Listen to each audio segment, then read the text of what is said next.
Fighting games are. Oh boy, I've been moving these last 2 weeks. What have fighting game? Chun-Li. There you go. Chun-Li happened in the last 2 weeks. Yeah, fighting games are Chun-Li. Fighting games are also the confirmation of the official alpha playtest for the Avatar game, which came out 2 hours after FGA last time. Oh yeah, you were real mad about that. I'm not even mad about I'm not mad that this particular news was after FGA. I'm just fucking sick of people of fighting games publications just releasing news after FGA, like after we're done recording it. Like if it's a couple of days after it, whatever. But it's genuinely, it's like they aim it so like an hour after we're done recording, while I'm editing the video, a news comes out. And obviously that's not the case, but it is fucking funny in a better way, you know? Yeah.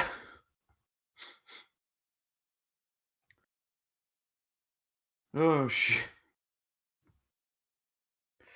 Yeah, that's God. Wait, when is that beta gonna be? Oh, from December 5th to the 7th.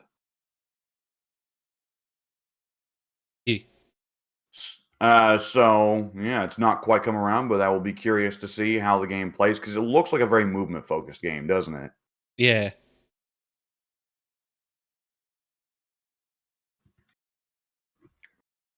And we're just about to see.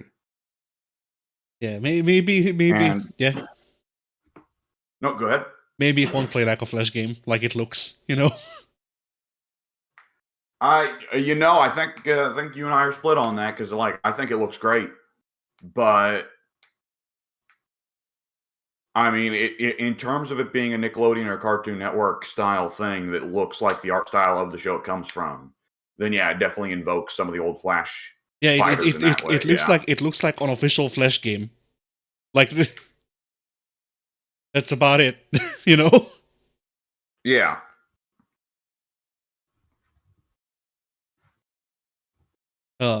Then Invincible Versus is gonna have a closed alpha from the 21st to the 24th of this month. Yeah. And it says Battle Beast is playable. Isn't Battle Beast the pre-order exclusive? I don't know. I thought they said something like that. God, this list of fighters is silly because it's a bunch of superheroes. Admittedly, at least half of them have the same powers. It's a bunch of superheroes, and then Cecil. Yeah. Dude named Cecil.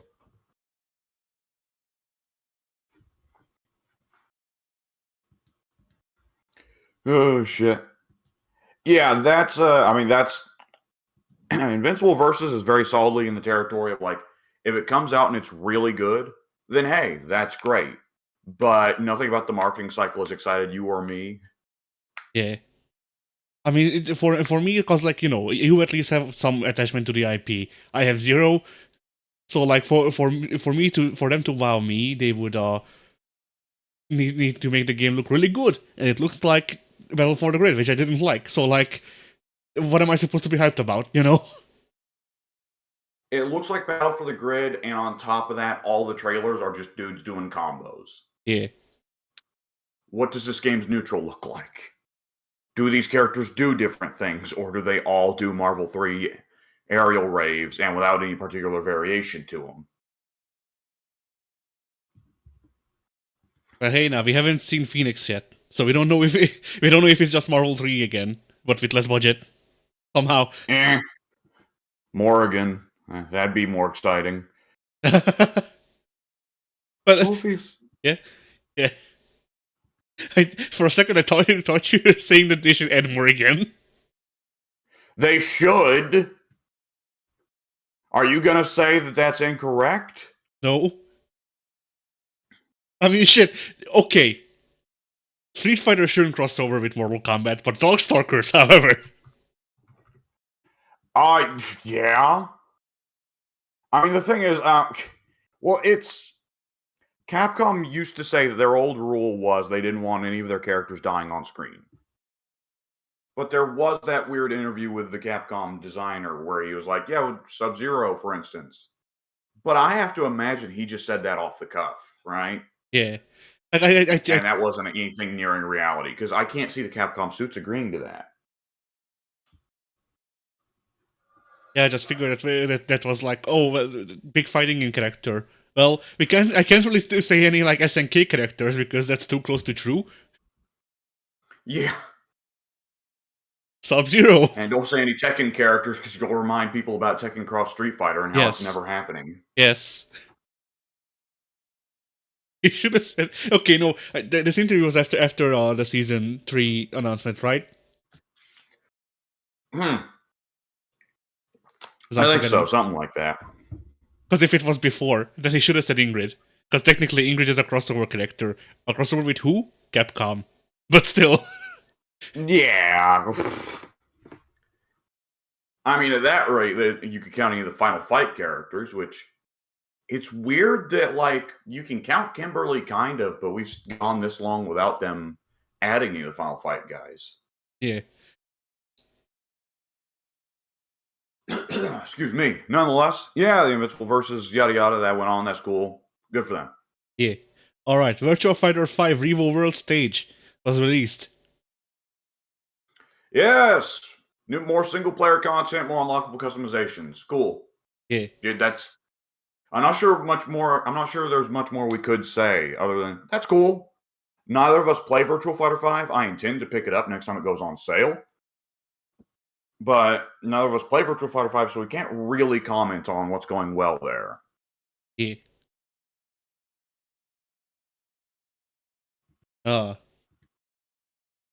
Darkstalkers are not dead. In the news. Darkstalkers are still extra dead. Darkstalkers are super not dead. What do you mean? Morrigan squished her booba with like fucking alt-right woman or whatever. Is that what that's about? Allegedly. I thought it was just a fan service comic. That's what I thought as well, and then I read the comments under the article, and people are like, "Yo, isn't that like some like fucking keep woke out of comic series?" Okay, now hold on. Now, in fairness, the comment section lies about all kinds of shit. Yeah, especially depending on the community you're talking about. Because it is generally a rule with any kind of community, like a subreddit or a Tumblr or a 4chan, that they will get it in their heads that they need to fight to the death for some political cause, and they will take any opportunity to do it. With that said, that is not denying that this might be a possibility, and I could believe it. Yeah, it's one of those things where like I feel like if it was true, I would have seen either pushback against this or support for it. From either side, you know? Yeah, I've never seen anybody care about this. I thought this was a Kamen Rider spinoff. Me too. I was really confused. Yeah, I was really confused looking at this. Like, what do you mean this isn't a Kamen Rider? That's not what a Kamen Rider looks like. I also want to know, I don't think Capcom pays too much attention to what goes on in their comics. Yeah, no. Like, in the 90s, there was an official Street Fighter comic where Ryu and Chun-Li have sex. Oh, all right. Yeah. Sure. Uh-huh. Yeah, that was a characterization that stuck for both, huh? Yeah. Just like Australian Kano. I forget if that was around the time that they had Street Fighter Alpha and the Marvel vs. Capcoms. And it became, for at least a little bit, canonical that Chun-Li just loves blonde dudes. Oh. Because she was into Nash in Street Fighter Alpha. Oh god, I don't think there was anyone in the Marvel vs. Capcom 90s games that she was crazy about, but Marvel 3, she gets the hots for Thor in her win quotes. Did you see Chun's win quote against Billy Kane? No, I have not. I haven't seen any of her win quotes. So in City of the Wolves, if she beats Billy Kane, she goes, "Sticks and stones don't scare me. Please tell me you don't have a bomb." Something like that. I can try to find it real quick if you want. I mean, Billy Kane, the thing is about Billy Kane... He could. Is that he is a gangster. Yeah. Like, that's the thing about fighting games, is that, like, there are loads of fighting game gangsters who, by all rights, you should be terrified in a fight with them that they could be packing heat or even a bomb. But like Billy Kane, no, he's just got a staff. Yeah. Oh, Yamazaki, he's just got a knife. Alright, I found the image. I'll post it in the voice text. Yeah. So yeah, she says, I'm not afraid of sticks or stones, but you don't have anything that blows up, right? Oh, God, doesn't he? Doesn't he have something that lights on fire? The rod can definitely light on fire. In a It can light on scissors. fire, but it can't blow up. Okay. Oh God, is that supposed to be a reference? Oh God, there's no way. But That's an Ash. that does make me think. That's an Ash. I think. Nash blows up. I think so. Like I don't remember, because I know that he was shot the first time. I don't remember how he dies in 5 again. In 5, he blows himself up. Okay, then yeah, that's Nash. Yeah. Huh. Well, all right then. There'll be more to talk about with Chun-Li in a minute, though. Yeah. Yeah, Darkstalkers. It really just is. Darkstalkers' legacy is Morgan, Felicia, Lilith, isn't it? Yeah. And like specifically the Darkstalkers one sprite for Morrigan. Always, forever. No, it isn't. You and I joke about it because it's funny that Capcom reused it so many times, but that is not the legacy of Morgan. I mean, true. The legacy of Morgan is people drawing her. With Spider-Man, specifically. With Spider-Man, yes. Oh, shit. You know, the funniest shit related to Darkstalkers that I've read recently is apparently people have been sleuthing about the old dev team and, like, you know, trying to find the character designers and shit. So apparently they found, or they might have found, the designer for John Talbane. Really? Yes. And the designer for John Talbane is a self-described furry. Just straight up. Oh. He would then also, yeah. He lived the dream. Yeah. He would then also go on to make a full furry fighting game.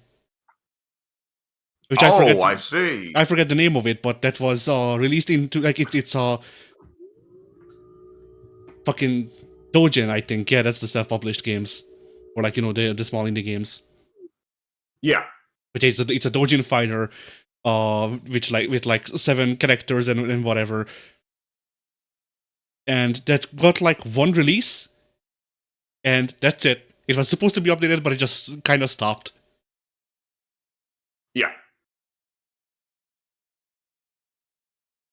But like the thing is that the link between the guy who made the Dojin fighter and the link between the guy who we think is the designer for Talbane and the link between the actual designer of Talbane, who may or may not be the guy that they found separately, are kind of strenuous. Like, there's so little to go on for any of this that, like, it's very possible, but also it could just also be that these are 3 guys with the same name somehow, who all have an interest in wolf people, I guess.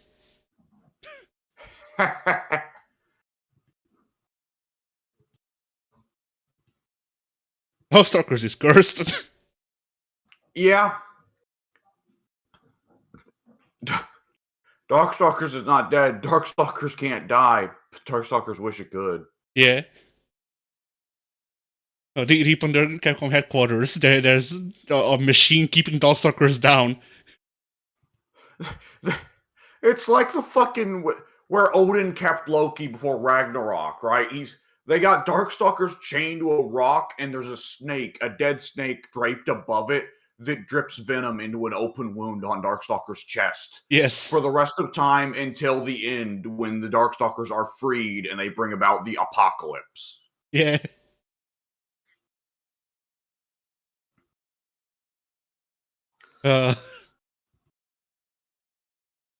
Whew. Then, Pexel became $1. Yes. Yes. Which has happened a few times before, I believe, but nonetheless, very cool. And they did also say something else. Yes. The April Fool's version 3.0, which was Tekken, Pixel Tekken, Yeah. might return as a beta code. I have to imagine there'd only be one stage. Probably. And I would wonder if it's Infinite Azure or if you would have walls and get wall bounces. I don't remember what I saw. I think it had walls. Really? Well, Yeah. I guess that makes sense. They need to practice for Tekken development. Yeah. I'm proud of Well, Arika. Yeah. that could be really cool. That could be a fun little side mode to try, because that's a Yeah. big change for several of those characters, if not all of them. Yeah, I mean, it's one of those things where, like, there is a big change. On the other hand, they started out in 3D games, so it would just be them returning to their true form. Oh, yeah. Though I do think that that sort of fighting game character design works better in 2D, generally speaking. Yeah. When you introduce the third dimension, zoning gets fucked up. And conversely, when you enter the third dimension, grapplers can become a lot more terrifying because they can just walk around a lot of shit and just get in and grab you. Yeah. Darun Meister is going to be fucking terrifying in Fexel 3.0. Because in Tekken, you can duck throws, and you can also tech command grabs. So that's two things that nerf grapplers a little bit in Tekken to keep them from getting too strong. And in Dead or Alive, throws just straight up won't work if the opponent is pressing a button that isn't block. These are the things of balance that fascinate me. But yeah, that is really cool. Fexel, I'm glad for the Fexel boys. I'm glad that they got brought on to Tekken, that there was the confidence there for them. Yeah. I would be very curious to see what they can do in the future. I mean, when they are removed from the Bamco pits. if they are removed from the Bamco pits, you mean? Yeah, there's a good chance that they'll just be in the Bamco pits first as contractors, then bought out as a studio, then kept in the Bamco pits for about 5 years, and then Bamco will shutter them to save a penny. Yeah. Although I hope that Ariko is not bought out, just because, like, Ariko seems to be rising again a bit, because, like, Ariko to me are like two, game series. One of them is the EX series, of course. The other one is Tetris the Grandmaster. And wouldn't you know? Oh, right, I forgot they did that. Yeah, and wouldn't you know? Fexel comes out. It's, I would assume, some sort of a success for them to keep coming back into gaming now. New Tetris the Grandmaster. Yeah. And it's fucking $80, so I can't buy it, but still, it exists. Oh, fuck. I don't think it's actually $80, but it is out of my budget. I think it's like a full $60 game. How do you justify a AAA Tetris? It's really fucking cool, yo. Yeah, I can't dispute that. Okay, it's actually much lower than I remembered it being. It's only $35. Okay, that makes more sense.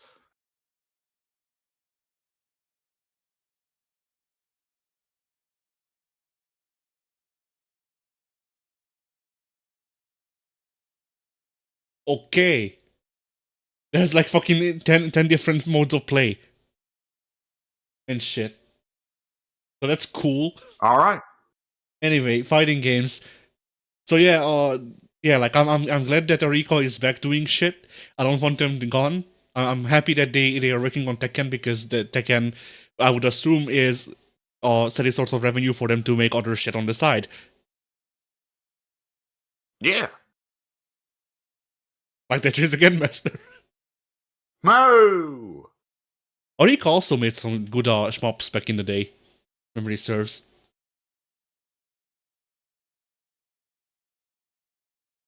God, I'm not knowledgeable on Arika. I'll just look them up. Fuck it. I'll look him up too because I don't remember. I remember. I feel like I remember playing a couple of their shmups, their arcade shmups from back in the day, but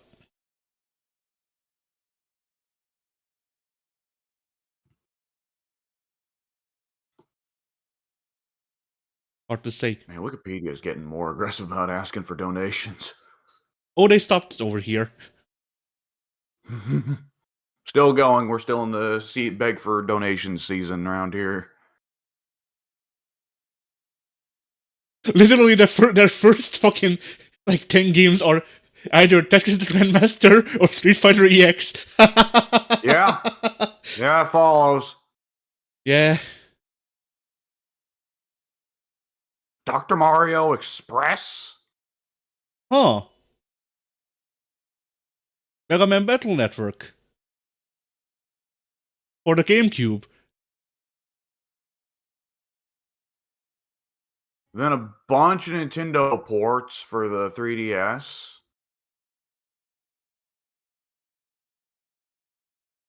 Dr. Luigi? I've never heard of that. Was that part of the year of Luigi? Yes. Oh my god. Oh, those poor bastards. It will never stop being funny, but also sad that Nintendo did the year of Luigi, and it was like their worst year ever. It's perfect in a sense for Luigi being a loser, but it's also like, I like Luigi. I don't want him to be his legacy. Yeah. But whatever. They should do a year I of didn't know the Waluigi. Endless Ocean series was last. What'd you say? They should make a year of Waluigi. Yeah. And then at the end of the year they came to Smash retroactively, and then they don't.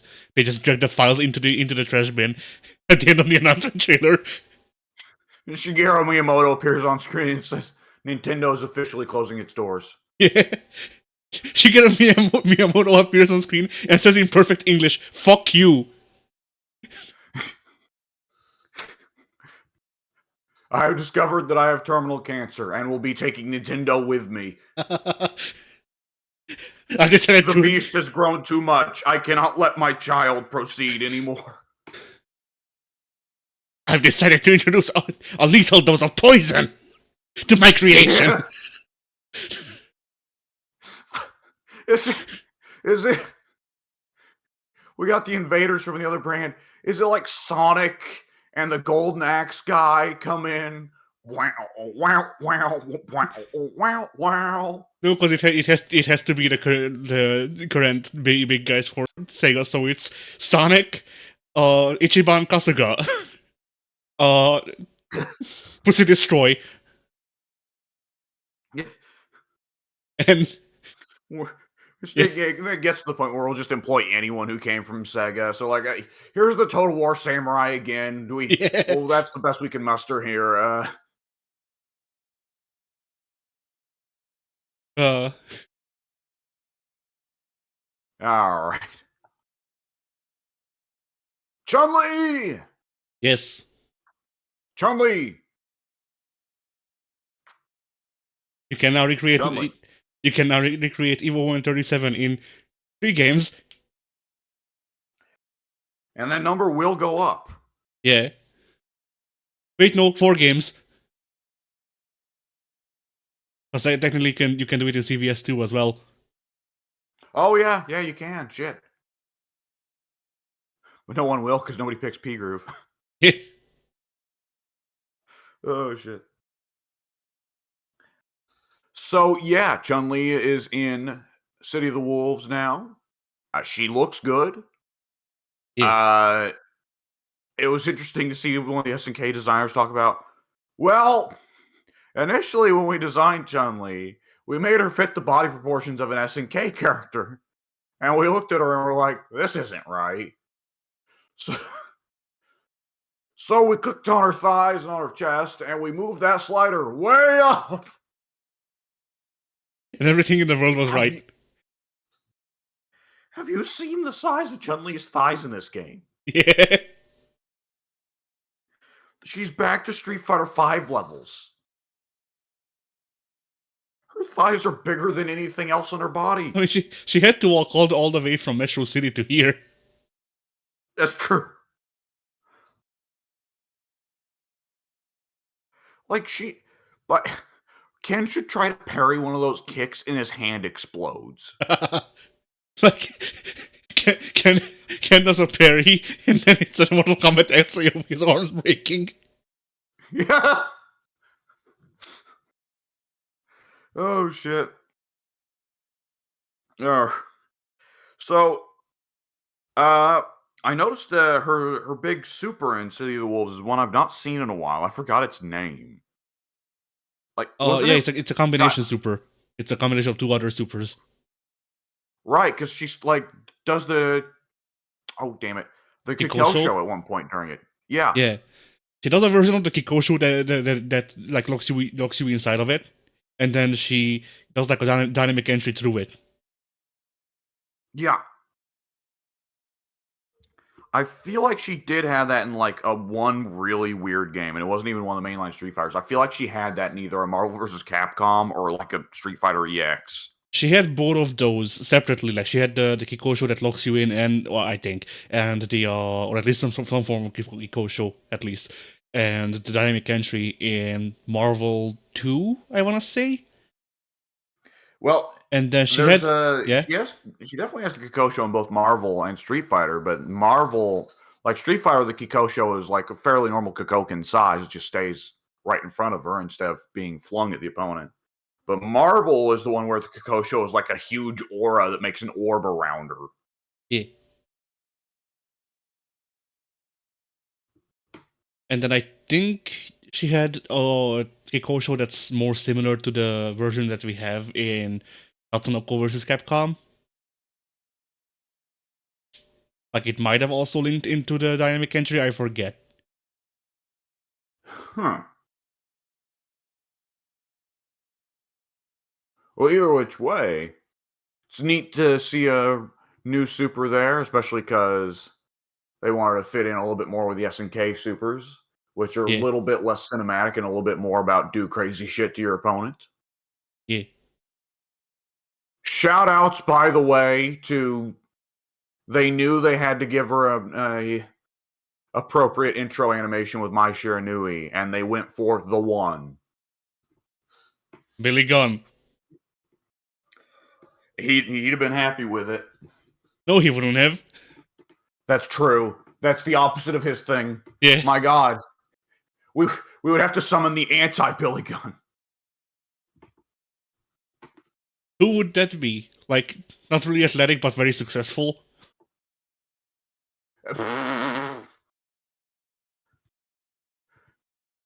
Oh boy, yeah. Who is the opposite of Billy Gunn? Mick Foley? Sure. Fuck.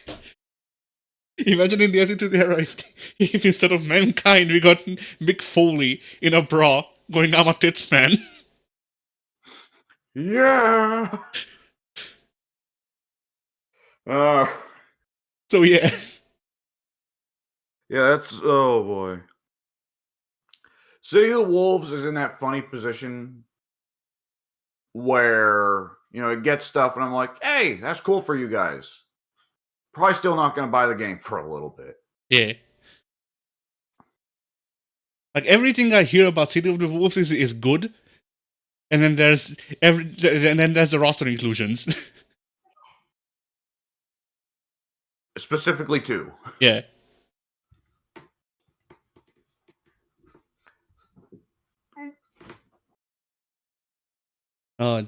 Then Street Fighter 6's sales have reached 5.7 million, I think, yeah. And Jesus Christ. Street Fighter 5 sales have reached 7.9 million. Okay. Yeah, Street Fighter 6 has caught up very rapidly. Street Fighter 5 presumably was more of a case of a bad launch and then having legs. I mean, Street Fighter 5, like, Street Fighter 5 sold really well, apparently. But Street Fighter 6 is a good game. So... Yeah. Well, Street Fighter 5, like, anytime that they get to the later stages of a Street Fighter game, and they're like, here's the version with all the characters, and loads of them. then people are going to buy because they want the game with lots of content, which Street Fighter V, you and I both agree, is not a very good fighting game. But in its current state, it has a lot of content. True. And for the casual fighting game player, who is 99% of the audience, that is the reason they buy a fighting game. Yeah.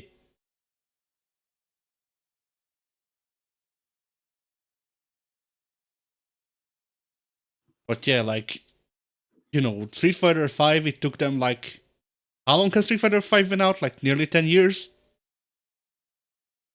Oh, yep, I believe that was 2016. Oh yeah, it's 9 years. So Street Fighter 6 has been out for 3? Yes. So yeah, Street Fighter 6 has nearly caught up in 3 years to Street Fighter V's 9-year sales marks or whatever. Yeah, I think that's pretty indicative of a difference in quality.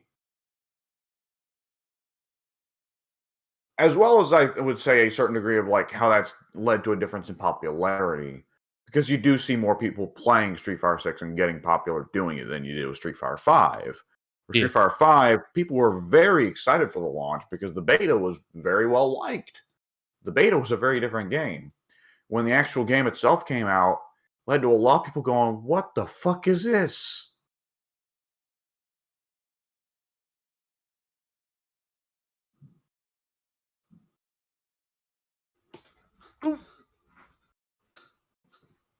So, I mean, Street Fighter 5 is one of those things. It's like, I mean, it's in the past now, right? Yeah. Because there was a time where there was a real worry that it's like, oh, this is all Capcom wants to do now. They're done making really good games. They're now just going to make whatever this is. They're going to make Resident Evil, they're going to make Monster Hunter, and they're going to make very middling Street Fighter just so we can keep the IP going. The IP rights. And because people will pay for it. Yeah. And we don't really live in that world of that anxiety anymore because Street Fighter 6 is here and Street Fighter 6 is good. And Street Fighter 6 does just about everything right that we asked for. Yeah. And Street Fighter 6 is on top of all that, selling well, and people are going, holy shit, we like this and we want more of it. Yeah. Like, when was the last time that the major complaint against fighting games monetization was, I don't have anything to spend my money on, give me more shit? Yep, yeah. It's been a while. I mean, that's been, God, the only other time I can think of that outside of fighting games is that the Total War fan base has been pitching a fit about that for about a year. But that's, yeah, Street Fighter 6 has really just been like, where's the costumes? And it's a real problem because Street Fighter 5 spoiled people super hard on costumes. That's the one thing we can praise about Street Fighter 5. Okay. That is one thing I think we could pretty unambiguously praise about Street Fighter 5 is, yeah, there's a lot of costumes in that game. Like, Ken and Dhalsim are the two guys who get treated like shit on that game. And even there's Ken's a lot. Got like 6 or 7 costumes. Akuma had 3. That is right. Akuma had one or two more than Dhalsim, but still, Akuma got pretty fucked on costumes. And I couldn't figure out why in Ken or Akuma's case that was the case. Because like Ken's Dhalsim, case, it's like, yeah. oh, well, go ahead. In Ken's case, I would figure it's because of character usage. Like, I don't imagine that a lot of people would have been like, yo, I want to play as fucking what's his face, Angry Joe with banana hair. Well, a costume could have fixed the banana hair for one thing, but for another thing, Ken is like always the most popular Street Fighter. So I don't really know why they weren't selling more costumes for him. Because Ken will always be, I want to play Ryu, but I don't want to play as a Japanese dude. I want to play as an American. Yeah. And then Street Fighter 6, they gave him the skip neutral monkey playstyle that people are going to want, so it's only gone up. Oh man, well of course the classic I always think of for Street Fighter V's online is another Brazilian kin is coming your way. Yeah, yeah, yeah, Two yeah, yeah. bars.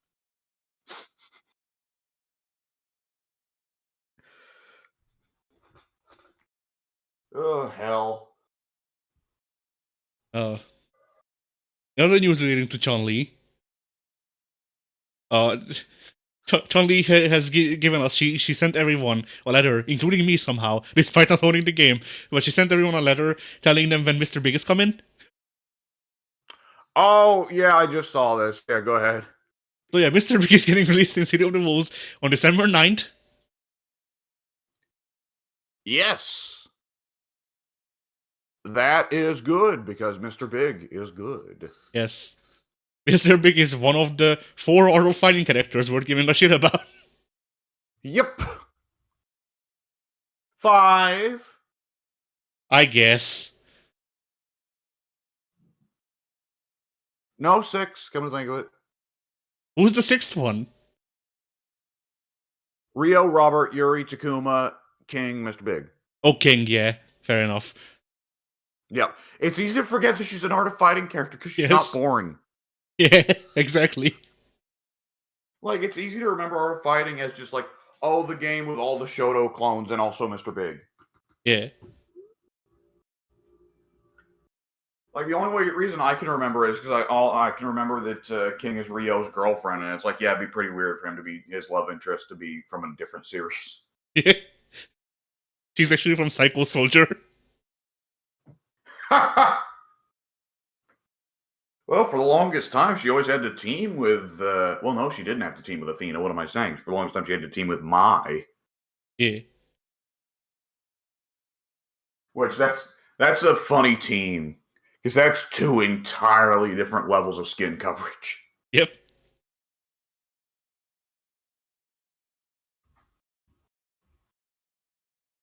Oh boy! All right, yeah, I'm glad. Is it just me or is it like insane how quickly City of the Wolves burnt through all of its season 1 DLC characters? I haven't been paying attention, but like, yeah, it seems like they're releasing them every couple of months, which is good. Like, it's. God, it seems Yeah. like every month. It feels like just yesterday we were going. So hey, yeah, they added Joe Higashi. Yeah.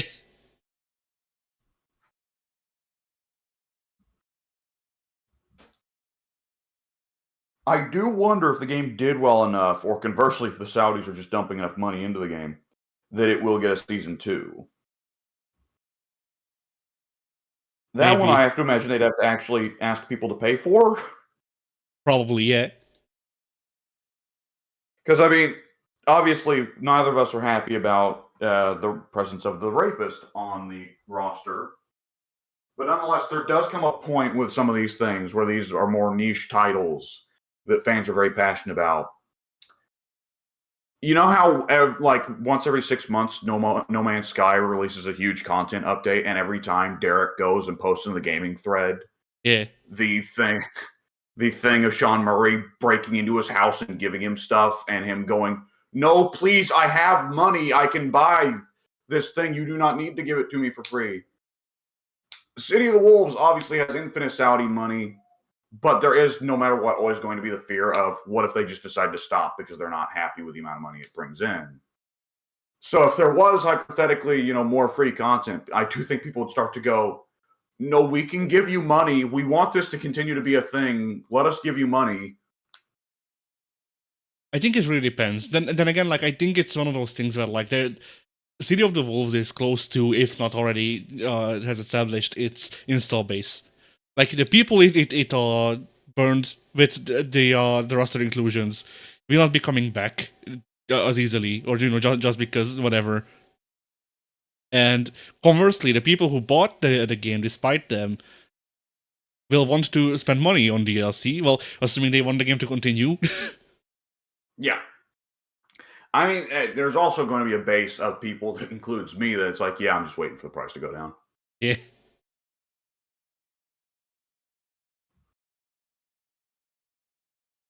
I like SNK games a lot. I don't put enough time into them to justify a $60 purchase.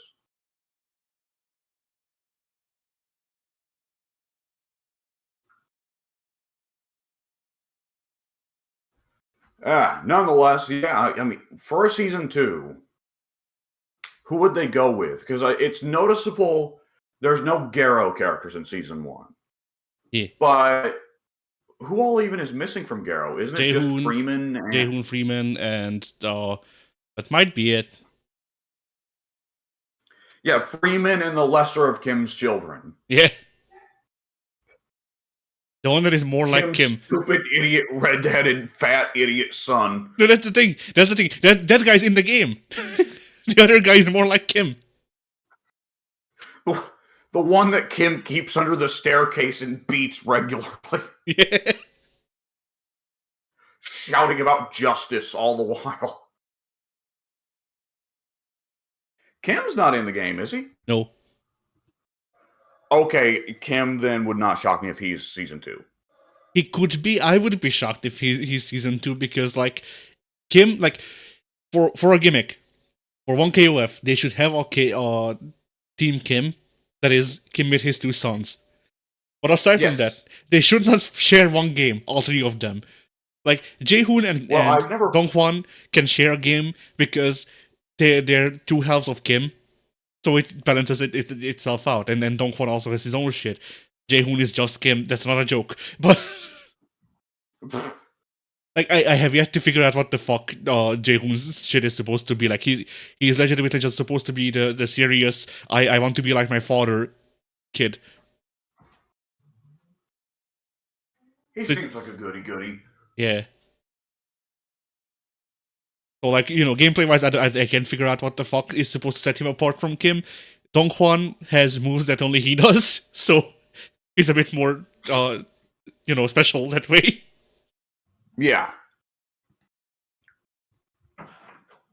But yeah, like, otherwise, like, I feel like, you know, as someone who really fucking loves Kim Kok-hwan, if they put him into City of the Wolves, just so all of the Kim family can be in the game, I feel like that would be a waste of a slot. Yeah, I mean, I don't play the Kims enough to really speak to the differences between the characters. But, I mean, to me, it kind of looks like when you look at the roster as it exists now, you do see a lot of the instances of the mentor and the student both be on the roster. Because we got, okay, Terry and Rock are both here. Joe and Preach are both here. Oh, God, who else was it? There was someone else that was, like, bizarre, because it's like, whoa, we're getting both of them? I don't know. Grant's protege is on the roster, but Grant is super dead. Yeah, Grant's super dead. He died in COVID.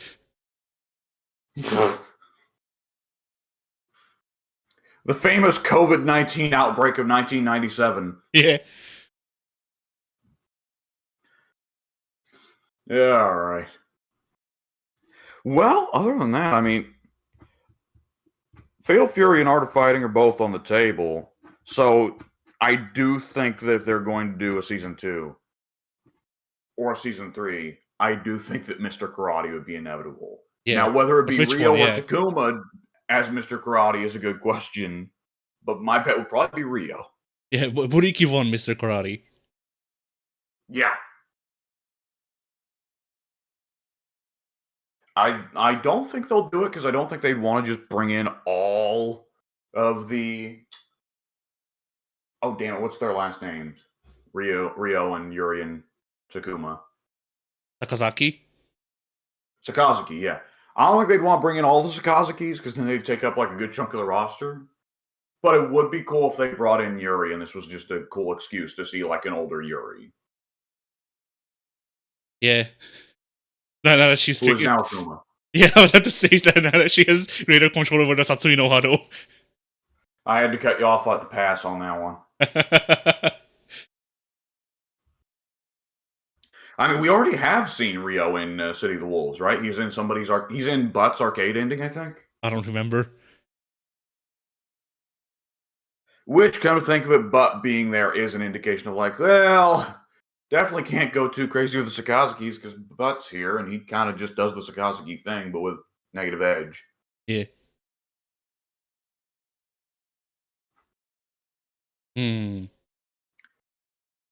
Someone brought up, and I don't know how the timeline would line up. But someone brought up the idea of bringing in Kyo and Iori. Ooh. Oh, that would give so many headaches. Yeah. Fuck the timeline. Everything is happening all at once. Rugal is dead and alive at the same time for the 5th time this week.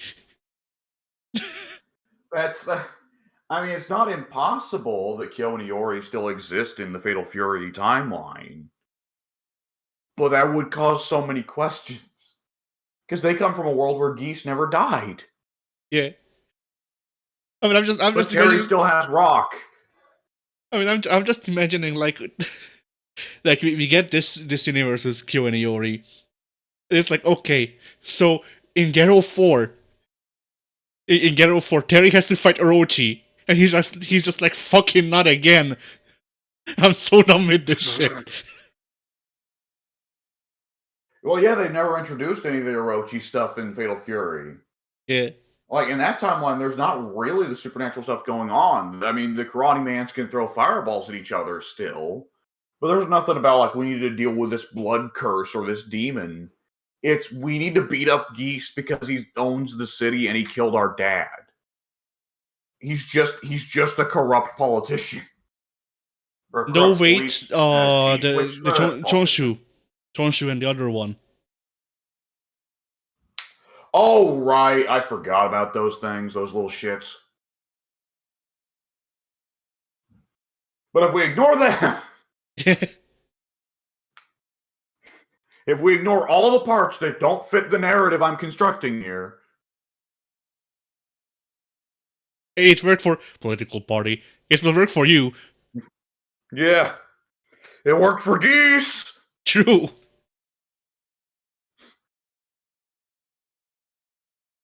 Oh, shit. That's why he's dead.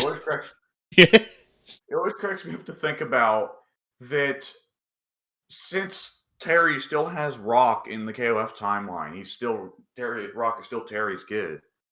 But Geese never died in the KOF timeline. That means that Terry never adopted Rock, who would be orphaned. Terry just kidnapped Geese's child and raised him as his own. Yeah. Things weren't broken out with Blue Mary.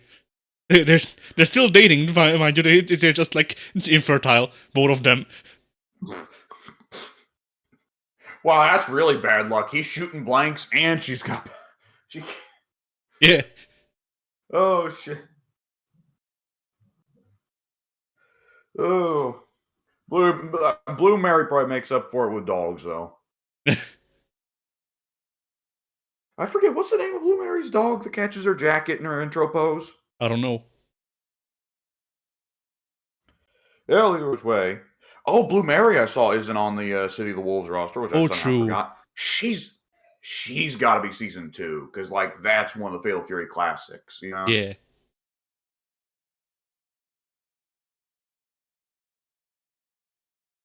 Oh. Yeah. Oh, I got Sneeze coming by. You can tell it's one of the fake ones, so you're gonna have to talk for a bit. All right. But yeah, like, all right. Let me pull up the image again of how many people are in this thing, the season pass, so we know how much to shoot for. Oh yeah. Also, I did post the new Tekken 8 character announcement, which is totally real and not fake.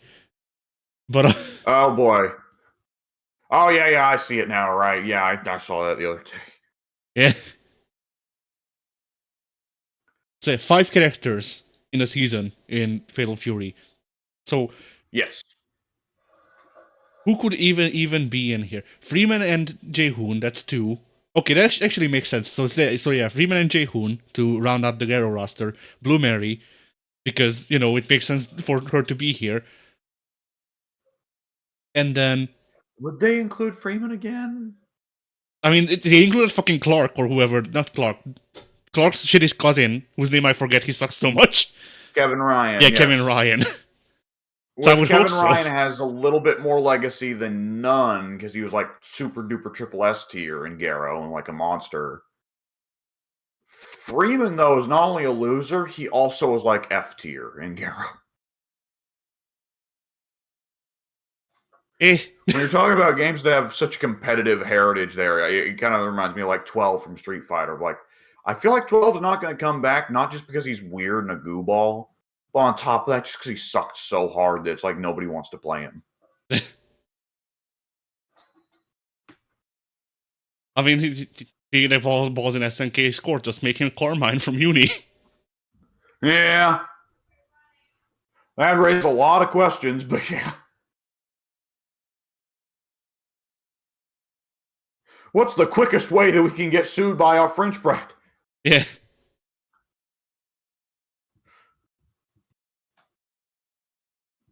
Oh, You shit. see, Your Honor, he was our collector first. Yeah. See? Long red hair. Yeah, long red hair, black crop top, I guess, pants, and emo. Yeah. What about all those innocents that Freeman killed? Shut up. Because I always remember that with the difference between because Freeman's supposed to be an actual serial killer. Carmine's, to my knowledge, not. He's just an edgy guy.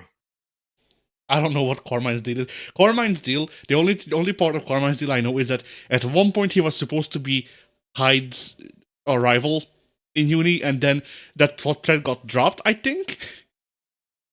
Oh God, he has like fucking 3 or 4 rivals, doesn't he? Yeah.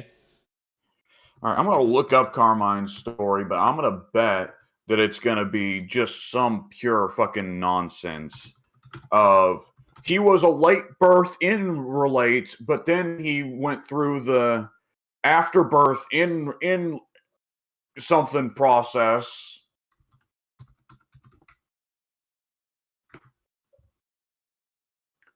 Carmine is an unallied in birth who sees himself as the trash of society and only fights for the sake of personal satisfaction. All right. Yeah.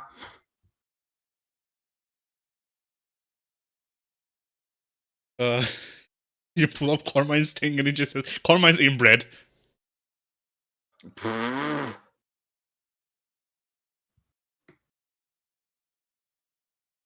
He just be like that. It looks like Carmine's story is that he's a Kuma. Oh, He has the hidden blood. He has the hidden blood technique. He fights for fun. He seeks out the strongest enemies. okay, fair enough. He wants to fight Hilda because Hilda's the strongest. Yeah. Hobbies include fuck fighting, fight fucking. Oh shit. Yep. Damn it. Window. There we go. Close the window. Yeah. All right.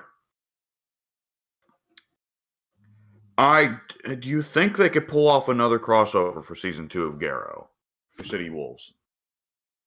City Wolves. Well, I mean, I feel like it's one of those things where, like, I don't know if they could pull it off. On the other hand, I feel like it would be a bit too, like, it's a bit too on the nose, but I think it would be funny if they could cross over with Guilty Gear. So we get Soul against Terry. I thought I was going to say something ridiculous by saying, yeah, what if they go with Samurai Showdown? See, I'm thinking outside of SNK IPs. Yeah, I'm just used to SNK just at abrupt points going like, yeah, let's just throw in the Samurai Showdown guys in the modern day, even though that doesn't make sense. Yeah. And I don't think they would do it for Fatal Fury because, like, for KOF, it's different because KOF is a crossover series, technically, even though it's their main series, but still. Yeah. And then Fatal Fury is an actual thing with, like, lore and shit that I'm not sure they want to break completely by just going, hey, samurai. Yeah, that is a big difference because, like, excuse me, because when they bring in the Street Fighter guys don't violate it too much. Yeah. Like, Guilty Gear would fuck with it because Guilty Gear is set in fucking 2210. But yeah. And he's using some powers that are very much not SNK lore. yeah. That kind of screws with things if the backyard is a thing. Yeah. Like, so there's very few characters you can introduce from Guilty Gear that don't fuck up, like, anything like Chip. Maybe it's like, okay, well, whatever. There are ninjas in the SNK universe. None of them can run on walls like Chip can, or do like half the shit Chip can do. But Andy and Mai are here, and they're ninjas. Yeah. But like anyone else, like, I mean, one of the most low-grade, low-power-looking characters in Guilty Gear is Milia. And Milia, if you introduce her to like any other game, it's like, why can this person fight with their hair? But that's the thing, though. Like, Milia isn't low grade, low power. Milia's whole thing is that her hair is alive. It's a monster on her head. She's actually fucking bald. It's all fake. Well, I shouldn't have said like low power, low grade. I should have meant like the least immediately visually impressive. Like, Oh, look yeah. at this crazy godlike power. Like, of course, Milia is one of the central protagonists of the Guilty Gear series. Of course, she's not a wimp. She's killed her boyfriend like a bazillion times. I think. I don't know. I'm bad at Guilty Gear plot when it comes to the assassins stuff.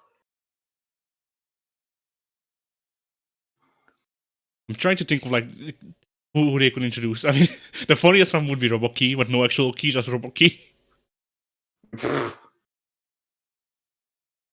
Well, he's the one that they can at least make up some antics about, like he got lost in a time machine or something. Yeah. The thing is, like, anytime that we bring up the idea of crossovers, and Guilty Gear gets brought up inevitably, Guilty Gear, correct me if I'm wrong, Guilty Gear's never crossed over into another game. Guilty Gear characters have never appeared in a game other than a Guilty Gear game, right? No, they have. Just in Arxis, Soul is playable in Chaos Code? Not Chaos Code. Fuck, what was it called? Cross Code? Something like that. What is that? I've never heard of that. It's a beat 'em up with a fighting game side mode. And you can play Soul in the beat 'em up and the fighting game side mode, I think. So he's in that. Soul, Pyken, and Dizzy have been in at least a handful of phone games. Okay. And then let's see. I think like Guilty Gear has definitely crossed over with at least 2 different rhythm games as soundtracks. I think in one of them the characters also show up, but I'm not sure.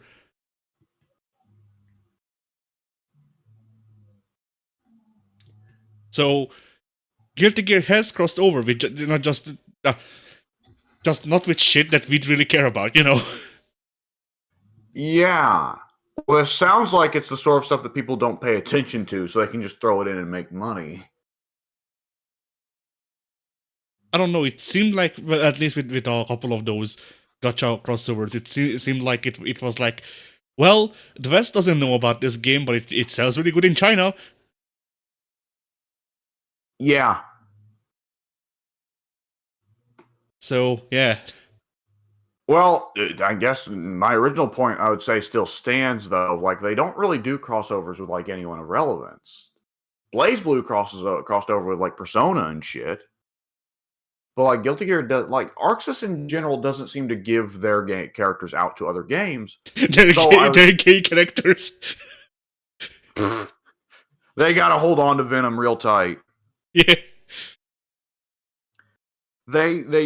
It's either that they don't hand out their characters or other people aren't asking, which, in fairness, if you throw any Guilty Gear or BlazBlue character in any game that isn't Guilty Gear or BlazBlue, they'd be a freak.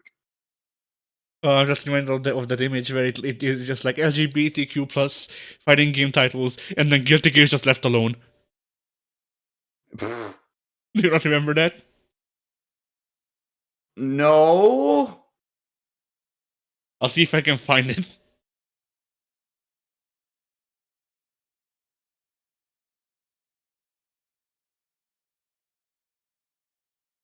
You know what the thing here is? Yeah? On some level, I question if every time we post a question like, let's throw out, what will be some neat crossover ideas? And one of the answers we go to so quickly is Guilty Gear. I wonder if that's just out of the hope of like, well, I'd like to see somebody other than Arxis handle them.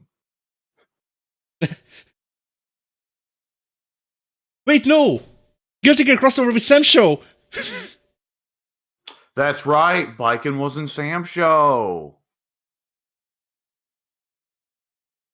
Which she does fit there, in fairness. She doesn't look too weird. She doesn't look any more out of place than the warden does. Yeah. Okay, I can find the image. It was like a Tumblr post of a person just like changing the names of fighting games to include like gay or something like that. But just it was a full list of like 15 titles, and the Guilty Gear was just Guilty Gear. But looking for it, I also found this image, which I might have posted already in the fighting game set at some point.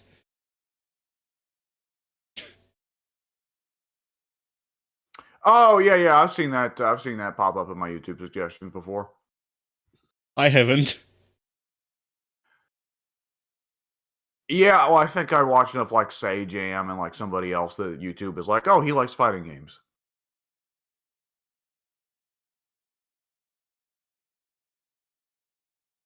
So anyway, what were we talking about?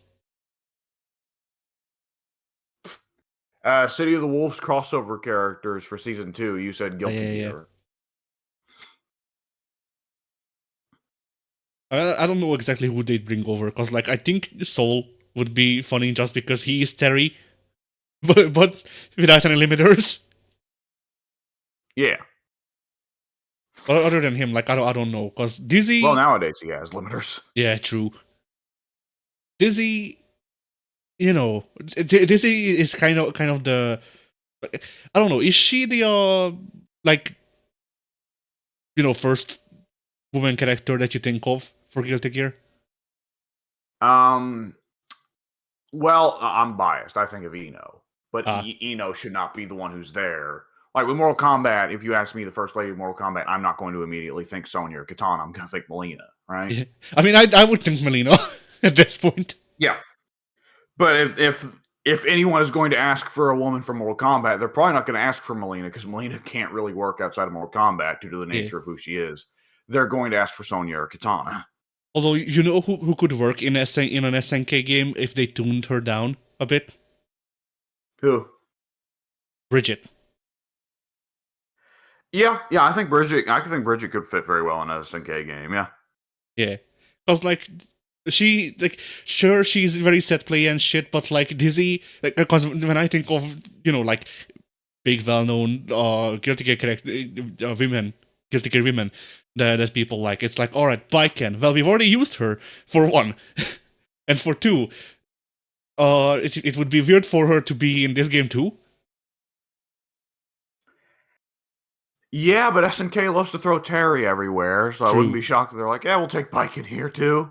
Yeah. But the thing is, you gotta remember, is that Biken and Bridget fans don't play Guilty Gear. True.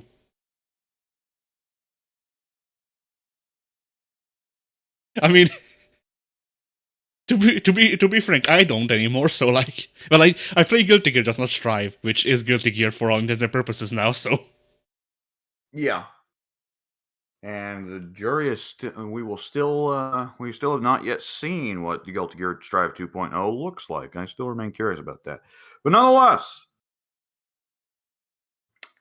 I mean, we were kind of expecting Street Fighter 6 Season 3 to have crossover characters, and it didn't because Street Fighter 6 Season 2 had crossover characters.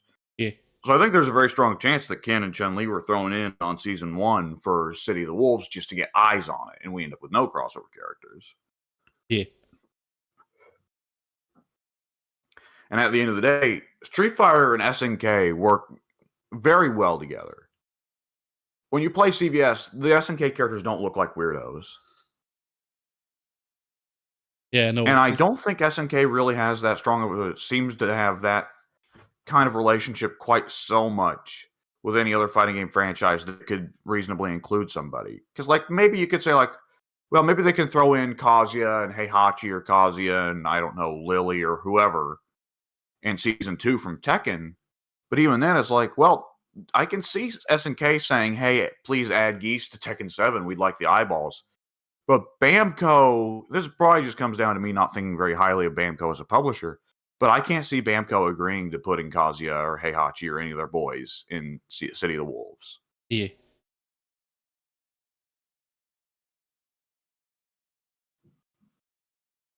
It is snowing like crazy outside.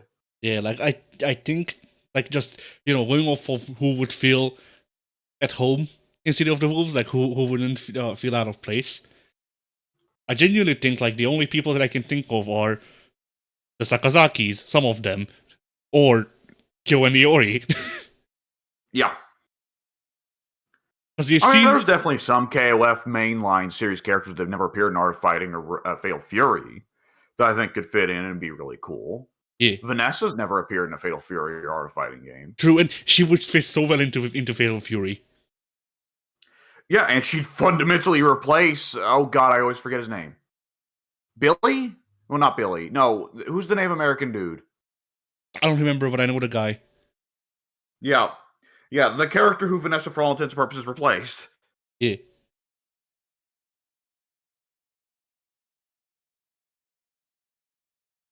Like, Vanessa and Seth fit into Fatal Fury.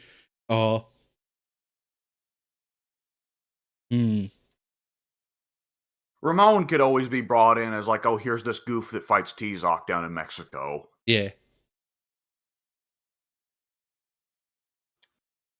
I think the American sports team could fit just fine, except that they're forbidden. They had a new stage, and the American sports team has just been fatalityed in the deck. Like it's like the Mortal Kombat 2, I think, or 3. I think 3 had it actually. No, it should have been 2. The stage with Shao Kahn in the back, where with the unplayable characters chained up. Yeah. Like it's dead, but they're dead. The unplayable characters. It's just the American sports team. There was one version of the pit bottom in one of the Mortal Kombat games where there are loads of dev heads on spikes in the background. Yeah. That's from Trilogy, I think. Yeah. Ooh. I think the Psycho Soldier team could fit. It depends on which Seikens we invited this year. Powerless Seikensu would fit best, but even with powers, I think C could fit fairly well. Ikari Warriors, though, I don't think they'd fit. It'd be like, why are these military dudes in South Town? Yeah. Like, I can believe that Hydern stays on track of the supernatural threats that cause KOF every year. And he's like, okay, send in the Ikari Warriors. But with Southtown, it's like, is Hydern really going to be that bothered by Kine? Fucking Maxima. A robot. An actual fucking robot.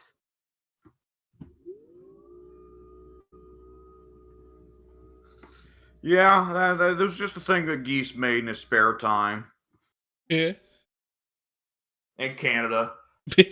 Billy tried remaking Geese, but he fucked up somewhere along the way, and it's now a new guy.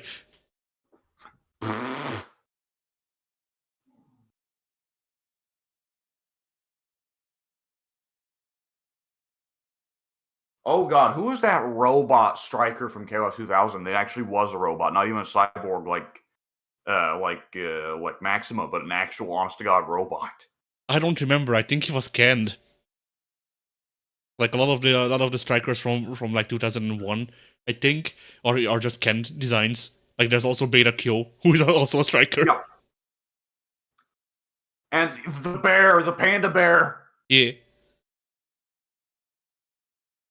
Oh no, I know who City of the Wolves has to add in season 2. Who? Mars people. Yes. and Mega Man Zero. Yeah.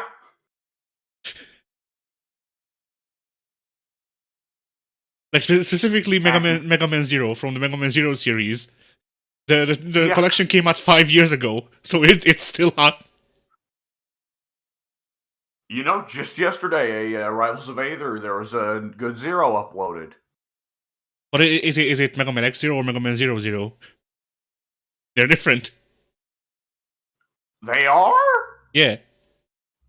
The fuck? Zero, Why? Zero is a continuation of the X story 100 years later, with like Zero having changed in form, and like I remember us talking about like X being like it being a canon storyline that X is evil now, 100 years later or something like that. No, I started playing the Zero games again, just going through them because I liked them when I was growing up. That's the actual fucking plot. X is evil as far as I know, at least as far as I got in the game. Right. I think I remember, yeah, that being a thing. It's very obviously a Dr. Wily clone because no, actually I'm dead wrong. Do you care if I spoil it? Because I think I remember the way that plot goes down. Whatever. If memory serves, that was an extra copy of X that was Ah, made at the same time that X was made. And he didn't receive like the education in like he didn't receive the all that humanities training to value human life. So the evil X is supposed to be a thing of like Mega Man is not a good person just because he was programmed to be that way. He learned to be that way. yeah. And so to demonstrate that, we're going to show you a Mega Man who never learned to be a good person. He's just going off of programming and he's a soulless piece of shit. I see. Because yeah, they are.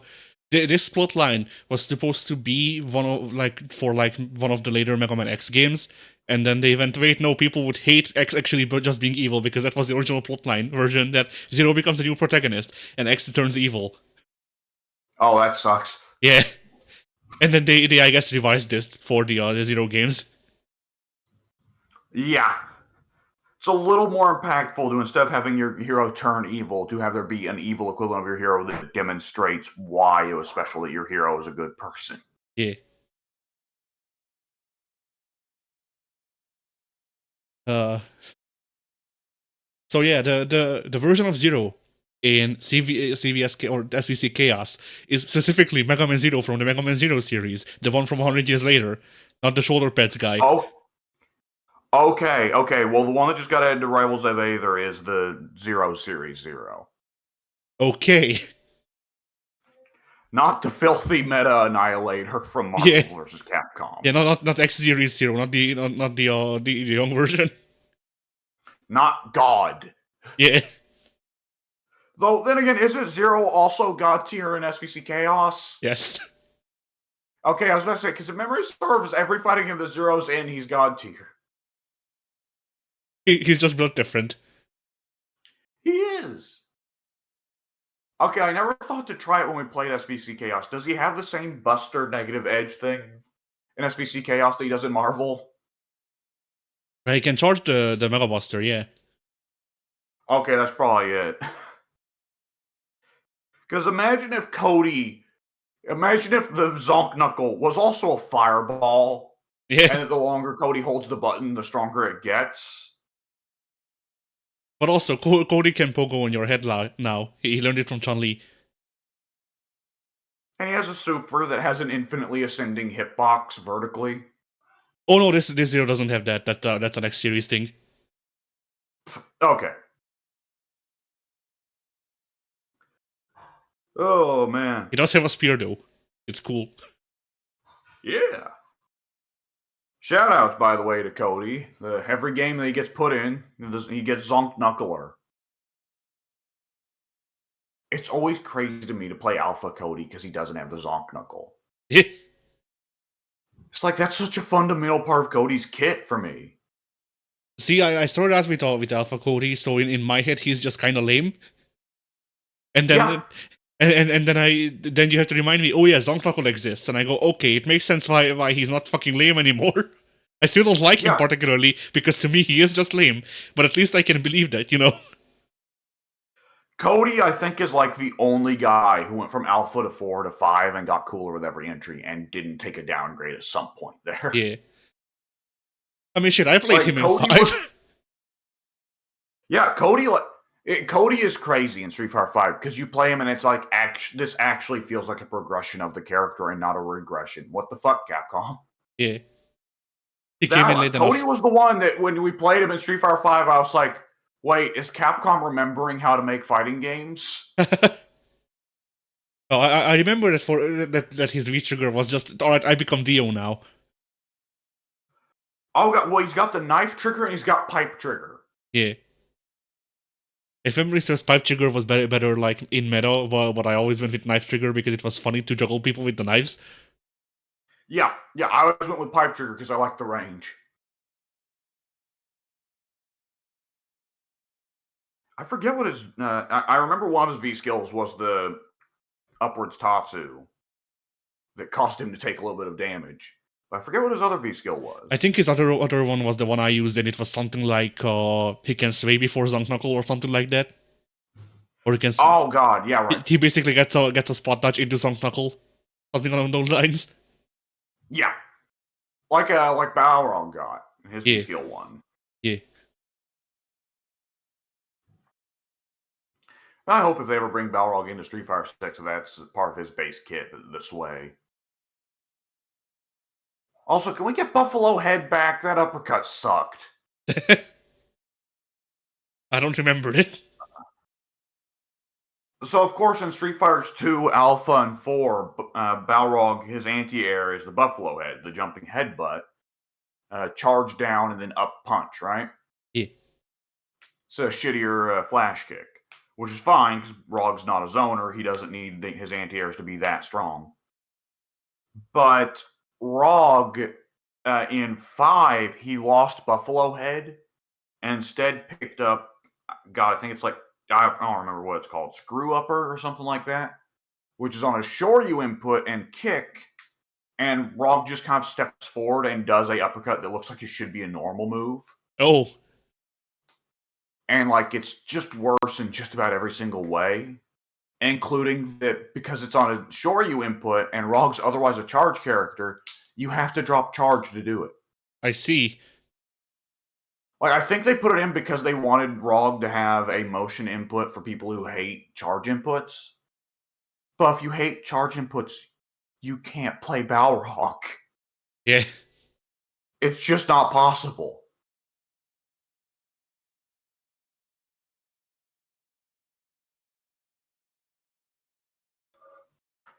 Oh boy. Alright. It's always good to get a trip down memory lane with Street Fighter 5, and you get a little bit of fondness for one thing it did, and then 10 other things. It's like, ugh.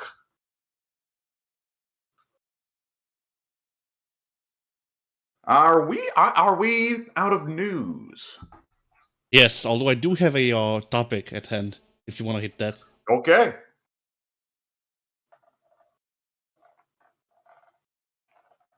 So, someone posted a thing, and I mean, they say they figured out the SF6's DLC pattern, and that doesn't have to be true, but I think it would be interesting to discuss, because it brings down the 3 seasons of DLC we got to see what sort of characters they included. Yeah. So it's you get a protagonist, where Rashid, Terry, and Alex. You get a boss, Okay. which is Akuma, Bison, and Sagat. You get a waifu character, which was Aki, Mai, and Viper. And you get one redemption, which is Ed. How the fuck am I forgetting her name? Shit. Elena. Aki? No, Elena. Or Elena, right. Yeah, and Ingrid. Well, what were they redeeming Elena from? Elena was never an unpopular character.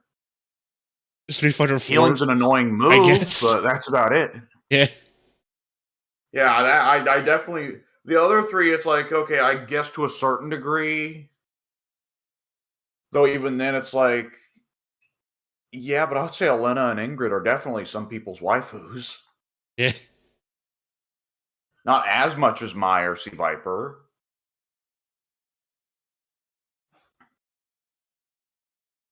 So yeah, going by these like this sort of categorization, do you want to just shout people out that they could make season 4 with? Okay, yeah. For the protagonist spot, well, it's not an exciting answer, but there is Abel. Yeah.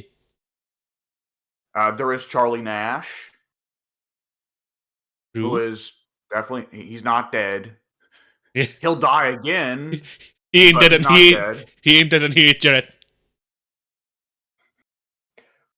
Charlie Nash exists to be brought back from the dead so that he can be killed. Yeah. His arcade ending in Street Fighter 6 is him tying up Guile and Chun-Li and then like slowly killing himself in front of them.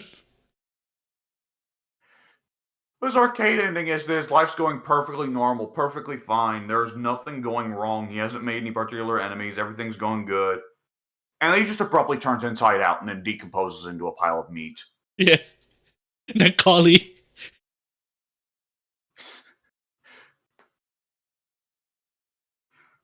Charlie Nash's arcade ending, he meets those two game designer director dudes that had all the interviews, and they just look down at him disapprovingly, and one of them reaches over and pinches his head down to nothing. Yeah. Oh boy. Other than that, for protagonists, because like Abel was for all intents and purposes the new protagonist of Street Fighter 4, even though nobody respected him. Yeah. For Alpha, it was still pretty well Ryu, other than a little bit of Charlie Nash. Oh, you know what? You could say Sakura. I think Sakura can also work as a protagonist for Alpha. I guess. Bosses, well, obviously we've still got 2 out of the 4 kings missing. Vega and Rog are still missing. Yeah. Seth isn't here. Yeah. Gil. Gil isn't here. Macaulay isn't here, though they don't count him. Macaulay, yeah, I was about to say Macaulay is not a boss. It's G. Yeah, and G's not here. Yeah. Oh, excuse me. So plenty of options left there. Which I don't think we're going to get Seth or Gil again in Street Fighter. Well, no, I can't say that for Gil because Street Fighter 6 may want to continue the Illuminati plotline. But I don't think we're going to get Seth again. Well, God, I would have said we're not going to get Seth again. But Seth got a huge leap in popularity when they made him a woman. Yeah. Not only that, but also like we got like everything is centered around CERN. Currently. Yeah, but is there a connection? I don't remember. Is there a connection between Siren and Sin? I don't know. Like I think with how the plot is going, they're gonna reveal that CERN is secretly also a third new Shadaloo.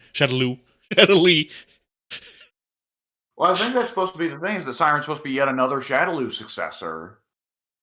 But this is such weirdness, because like, okay, Bison is back and starting to get his memory back, so he'll no doubt bring back the original Shadaloo. We have Ed, who with Falcon, the Gorilla, and the Baby is making Neo Shadaloo. Yeah. We have Seth, who's apparently still not dead, despite the fact that Jury killed him, and is now a woman, and presumably still has Sin. And then there's now also JP, who has Siren. And then there's the Illuminati, who are just rocking it on the sidelines, actually not related to Bison in any way, just looking around going like, well, shit, we're outnumbered. You know, I wouldn't be shocked if they used that boss spot, if we are assuming that they maintain this pattern, which I assume they won't. But if we assume that they maintain this pattern, they could also use the boss slot on Urien. I guess so, yeah. Because Urien, generally speaking, is more likely to get thrown in than Gil, because for one thing, there's much more of a history there of players loving him. And for another thing, Urien is a lot easier to design and balance than Gil. Okay, you will hate this answer, but the boss slot could also be used for your favorite character of all time, Rufus. No, Yeah, I was about to say, I don't remember. So, I mean, I'd be perfectly happy to end the game by killing him, yes. Fong was one of the 4 kings. That is true. That is true, but he was never a boss fight. True? Wait, wasn't he? Balrog and Vega were both sub-bosses in Street Fighter 2. And Balrog was also the sub-boss of Alpha. Fong served as a boss fight in some fucking thing in Street Fighter 5 before they introduced G. I think. Yeah, but so did Shadow Lady. True. Or wasn't Shadow Lady like specific to like Alpha?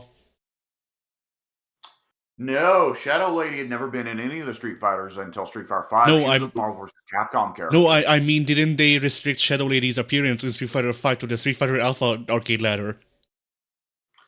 No, she was a limited time boss fight you could go in and play. No, she was in the definitely talent also. mode or She was whatever. also in the arcade ladder. I fought her. Really? Yes. I mean, logically, she should be able to appear in any of the arcade ladders except Street Fighter 1 because Chun-Li was in every other game. I think Shadow Lady and Shadow Nash were like locked to the Street Fighter Alpha stuff. Those arcade ladders, and then before G was retroactively made the boss of Street Fighter 5, I think Fang was a sub boss or something.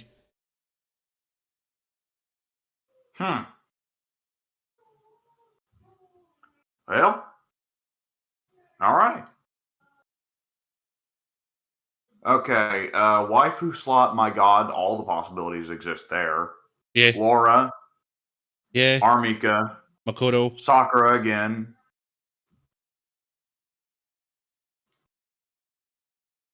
Ibuki. Makoto. Even though she's I already not. said her, yeah. She's like the. Even though Makoto is like the least sexualized Street Fighter woman ever, still she's an answer. That doesn't stop the fans. Like in fact, if anything, that encourages them. Seth applies to two categories. Yes, here. I mean Abel also applies to two categories because he could be the protagonist. He could also be redemption. Yes, he could.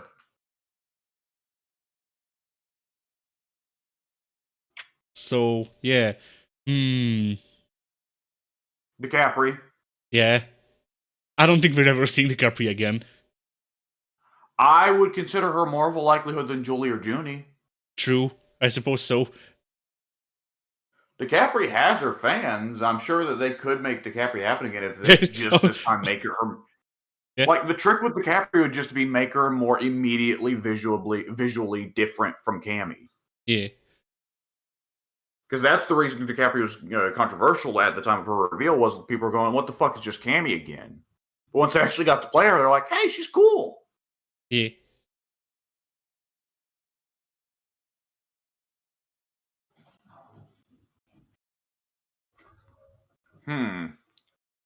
And for the redemption category, yeah, Karin, Abel. Karin for the waifu. Oh no, yeah. Colleen as well. Oh yeah. Oh god, Colleen especially. My god. Lucia. Oh, Lucia. Oh, Lucia would be so much fun if they brought her back. Yeah.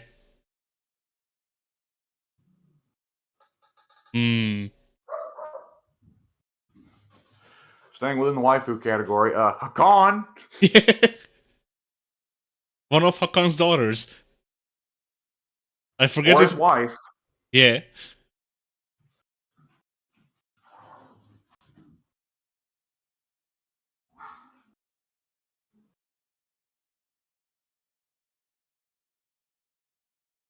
Well, I can't think of any more Maki? outside of crossovers. Oh, what? Maki, I think. Oh yeah, we've not had Maki in any of the Street Fighters other than Alpha Upper. Yeah.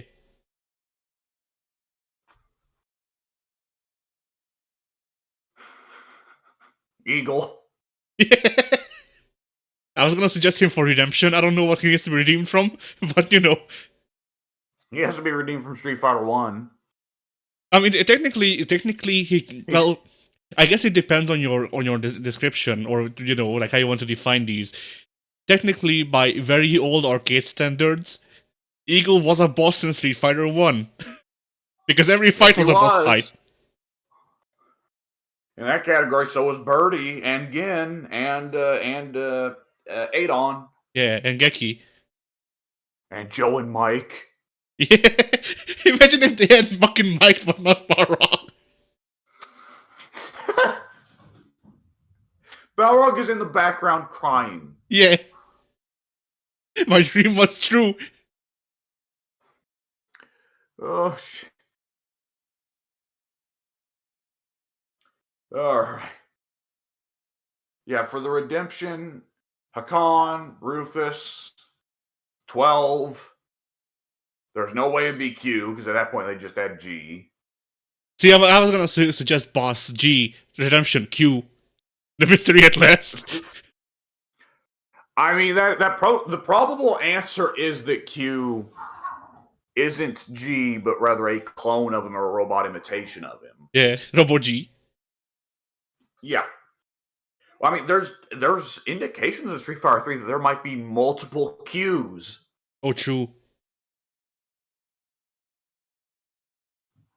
Somehow, some way, Gil got a copy of G's Com. he thrust upon the earth. Oh. His one true love.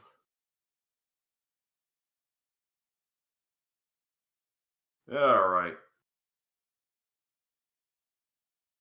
So yeah, Redemption. Sodom. Sodom's another pick. And we now know that Sodom probably wouldn't have his name changed. They just go, fuck it. Who cares? Yeah, I mean, they recontextualized it. Like, you know, his business partner is called Gomorrah, so like... Yeah.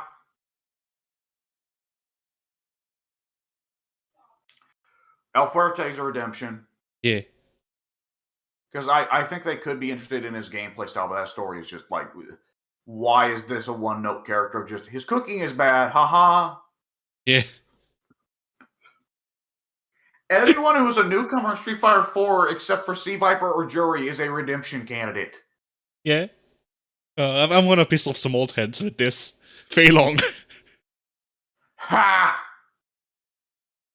Ted's not in the call, you don't have to worry about him. But we did already get the redemption of DJ, which was just to give him more personality and more shit to do. Yeah. And we got the redemption of T-Hawk, which was to turn him into a little girl. And then also make her just as bad.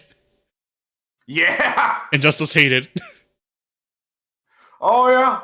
Yeah, I mean, Lily's one of those damned if you do, damned if you don't characters. Because if she was strong, she'd be a nightmare. Yeah. Like I feel like there's just something inherently wrong with the way T-Hawk is designed, and he should just be forgotten. You know? At this point. I love T-Hawk, but I can remember very distinctly. The first time I played Street Fighter 4 and I was going through the roster, Zangief, I was like, okay, this guy is cool. He's got the grabs, but he's slow. And then I got the T-Hawk, and it's like, wait, he does everything Zangief can do, but he also has great maneuverability and a dive kick? Why would I ever play Zangief over T-Hawk? Yeah. And the answer is because most of T-Hawk's tools just fundamentally aren't as good as Geef's. But nonetheless, that is the balance problem with T-Hawk in every game. Is like, if T-Hawk's strong, then he does everything Geef does, but better.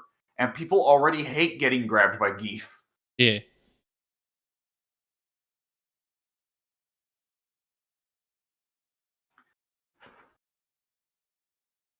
Oh, boy. Whew, are there any redemption picks from Alpha that were, besides Sodom, that are like, yeah, this character kind of stunk? I'm thinking. I mean, Junie or Julie, of course. Yep. But yeah. I doubt it will be Julie because she's retired to the T-Hawk wife zone. True. Which Junie is probably also retired to the Cammy wife zone, so... I mean, so has the Capri. Yeah. Like, Cammy has a harem. Oh, of clones of her. Does. No, Cammy's DiCapri's the only one who's a clone of her. Bison does have very slim tastes, though, and it shows.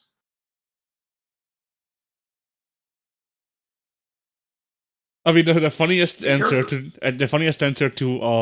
Redemption from Street Fighter Alpha is Rose, but I'm not sure they can. I'm not sure they can turn Rose into a character that I like.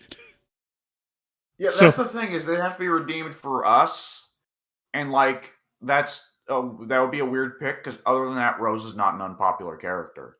Yeah. She's not a popular character, but Rose is a character that people see in Street Fighter and go, "Yeah, Rose is there." And it's not even like even Rolento. People look at Rolento and they're like, "What the fuck is this weirdo doing here?" Right? Yeah. But Rolento, I would say, wouldn't be a redemption run pick because Rolento's not really anything. There's not anything wrong with Rolento. He's just weird. Yeah. And he's weird in a way that some people like and most people don't. But if you tried to fix Rolento, you'd get rid of what people like about him. Yeah.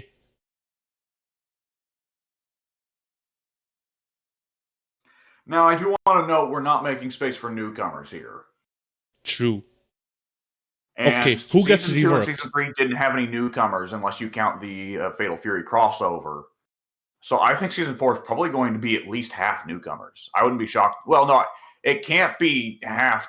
It can't be over half newcomers because then people wouldn't buy it as much because that's a risk. I mean, I feel like yeah. I would expect that Season 4 is probably going to be 2 returning characters that people demanded, like let's say Dudley and God, who else is heavily demanded? Makoto. Dudley and Makoto, sure. And then the remaining 2 would both be newcomers. And that would be a DLC season that for you would be, okay, I guess I'm only buying this for Dudley. Yeah.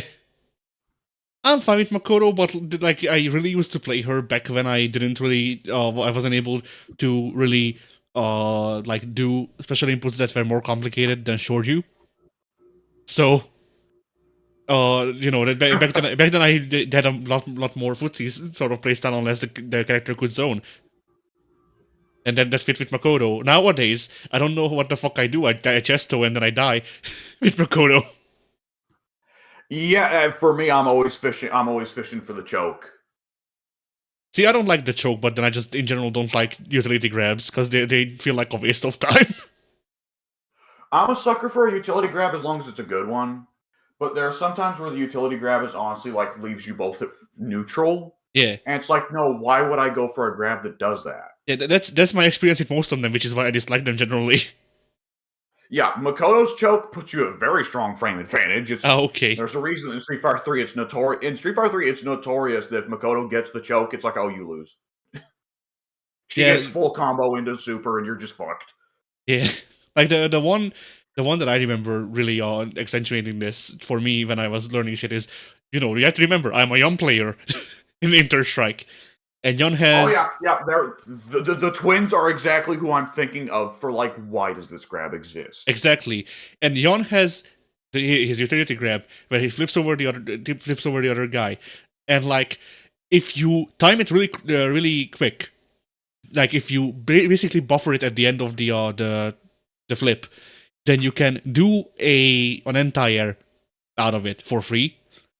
But if you miss it up by a couple of if you mess it up by a couple of frames, that shit is neutral. Why the fuck should I go for this when I can just pressure? Yeah, well, it's Street Fighter 4. There is no buffering to be had here. Get your links right, sucker. True. Oh god, the other character I can think of, I don't do it often enough, even though I love this character and I do like this sort of move. I always forget that he has access to it, but I love Iori's command grab, where he just grabs you and slides you to the right so he's behind you. Oh, yeah. And I forget which. There is some game Iori's in where, if memory serves, you might have to go into like EX mode or something to do it. But he can link that into itself a couple times. Oh, yeah. So Iori's just picking this guy up by the back of his neck like a mama cat picking up a kitten and just swinging him around in circles. Yeah. Oh, shit. Good old Iori.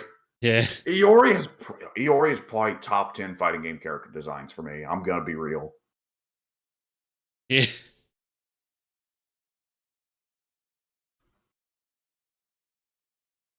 You know, I for newcomers though. I mean, we also need to talk about like how the one newcomer that we have so far. Well, actually, most of the newcomers we have. Think about it. Or old character but good, or old character but we tried to make it better, at least. Yeah, though that like sometimes it's only aesthetically though, because Aki is like aesthetically and story wise she's Fong but better, but she doesn't play like Fong. Yeah, she's weird. Yeah, and like I mean, that's Jamie also. I was about to say, yeah. Oh, I was about to bring up Jamie. Like, Jamie aesthetically is similar to the twins, and that's it. Like, he has some similar looking moves, but they're not the same at all. No, yeah, Jamie is like vaguely similar to the twins in Gin, but not really. Luke is a Shoto, but he's a white boy. Yeah. Luke is for everyone that says they won't play Ken because Ken uses karate instead of badass American martial arts. Yeah. For everyone who says that Ken isn't American enough and Yeah, Guile's too silly looking. Ken- That's Ken whom is- Luke is designed for. Ken is a race traitor. Yeah. But like, yeah, Kimberly is like, okay, we just wanted Guy, but a little wackier. Yeah. Lily is, we don't want T-Hawk anymore. Lily is T-Hawk hasn't worked for the past 2 games that we tried, so maybe Waifu will work. And then it didn't. And Marisa and Manon, I wouldn't say are similar to really anyone that's come before, though. Manon is like vaguely similar to Abel, if you really want to stretch it, but Marisa, no. Marisa is completely new. Oh, Manon's very different from Abel, because Abel was like, what if the command grab character also had a KOF dodge and, for some reason, Rekka's? Yeah, no. Gameplay wise, they're different, but like when you boil it down to, French character Ingi does judo-ish throws, then technically there's similarities between the two. By the way, are you getting a lot of background noise here? Because there's a lot of shouting going on in the hall right now. I'm getting some. I'm sorry about that. It's fine. So, I mean, I think that there's a good chance that we would get a newcomer that could be like, here's this character that we thought was cool, but like, I would not be shocked for a second if we get a newcomer that is like Sodom's daughter. Yeah. Right? Sodom's daughter scissoring.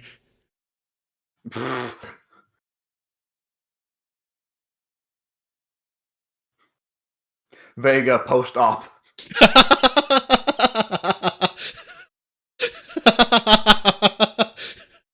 He finally spent long enough looking at Chun-Li and Cammy and went, yeah, I'm going to do it.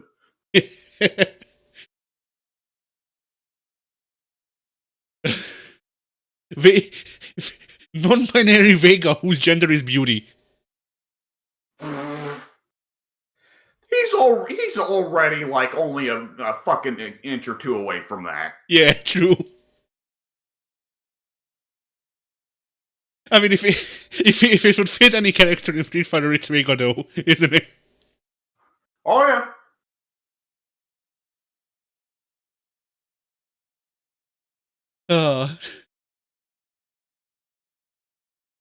Oh man. Oh man, I just had a thought. Yeah. They try and do the waifu redemption alternate version for Nakali. Slime woman.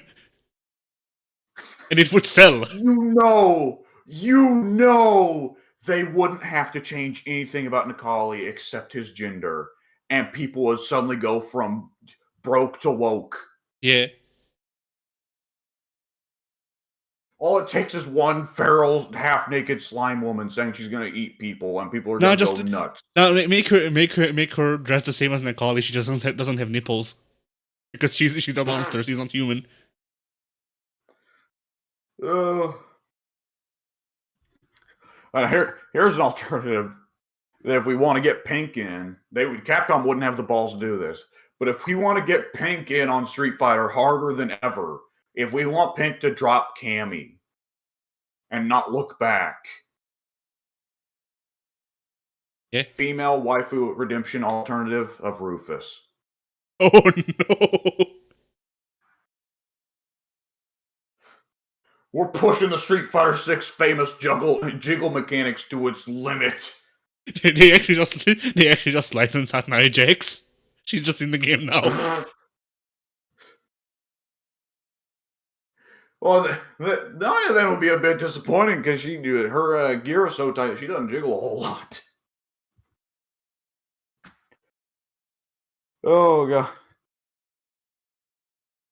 I forget. Did I ever tell you about the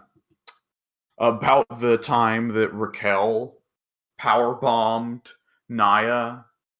But Raquel's makeup caked itself onto Naya's crotch. Oh yeah. I think so. Yeah. And it's kind of incredible that never happened before. Yeah. You know? Yeah. I mean, I guess there it must have happened like, well, okay, not a lot of women do power bombs. And also Naya's so big that her she's going to have some of the fupa going on, right? And that's going to make it where that winds up in your face. But it's kind of incredible that never happened before otherwise, though. That'd have been one of the last times Raquel got to wear makeup. She can't wear makeup anymore because it gives her a horrible allergic reaction and nearly kills her. Oh, nice. Yeah. She's been way better as a wrestler, though, in the last year or so. But nonetheless. The makeup held her back. Yeah. She took off the limiters. Yeah. All right, anyways. So, yeah. I mean, I feel like the real way, one of the real ways to get Pink into Street Fighter 6 more would just be to go, here's Zangief 2, it's women Zangief. Yeah, but Marisa's fairly close to that, and he's not a Marisa guy. No, because you see, Marisa has the same body type as Zangief, but Marisa, like, there's an exaggeration missing from Marisa that just a female Zangief would imply, That is true. Marisa does not have the explosive personality. Yeah, the explosive personality or the big ass or big tits. The like the disproportionately big ass or big tits that female Zangief implies. I mean, Marisa is not, not packing nothing, but it just becomes hard to notice because she's also fucking ripped in every possible category. Yeah, like Marisa, she's like a cartoon person, but she's still like an actual person. Whereas this theoretical character would not be. It would be like fucking Fakumram in Tekken. Yeah, I could think of a couple Marisa moments where she gets a little almost Zangief-ish, though. When she's in that arcade mode bit where she steps into the arena with Manon, and she points and just goes, I can tell you're into exactly the same sort of thing I'm into. Yeah. And it's like, yeah, that's very Zangief-ish, and that's also very obviously like, we're not going to say the L word here, but you know what's going down. Yeah. We have two big muscle characters. They're both gay. Yeah. Marisa apparently will just take anybody. True. I like how there's almost different alternate reality paths there with those arcade endings. Because there's one timeline where Marisa chases after Manon, and Manon's like, yeah, I can work with this. And there's another timeline where Marisa's chasing after Zangief, and Zangief is like, no! Yeah.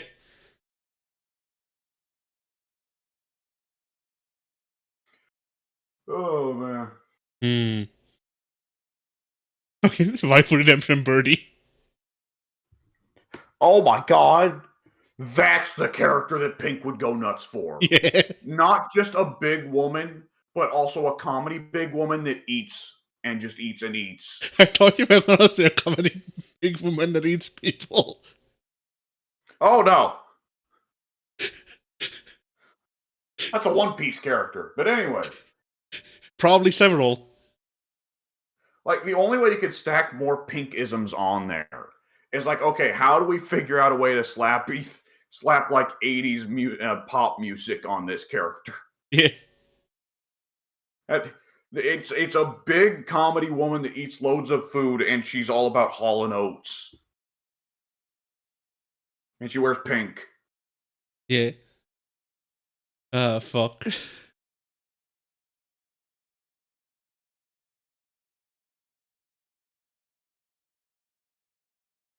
Oh boy.